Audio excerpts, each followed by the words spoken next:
Muling uminit ang usapin ng impeachment laban kay Vice President Sara Duterte. Pero bago pa man ito gumulong sa Kamara, kwenesyon ng isang dating opisyal ng Malacanang kung may legal basis ba ito base sa mga panuntunan ng Korte Suprema.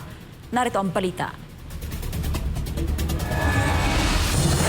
Dalawang bagong impeachment complaint ang formal na inihain sa Kamara laban kay Vice President Sara Duterte. Ang mga reklamo ay pinangunahan ng Makabayan Coalition at agad na inendorso ng mga kinatawan ng Makabayan Bloc. Pero ayon sa dating Presidential Advisor on Political Affairs na si Attorney Jacinto Paras, may seryosong legal na butas ang mga reklamong ito. Giit ni Paras, malinaw ang itinakda ng Korte Suprema kung kailan lang maaring maghain ng panibagong impeachment complaint laban sa isang opisyal. Medyo komplikado yan kasi very specific yung desisyon ng ating Supreme Court. Doon sa desisyon nila noong July 2025, ini-specify ng Korte Suprema na February 6, saka yung malilift yung one-year bar. Dagdag ni Paras, maaaring maibasura ang mga reklamo dahil posibleng sakop pa rin ito ng one-year bar rule kung saan bawal magsampa ng panibagong impeachment sa loob ng isang taon matapos ang unang reklamo.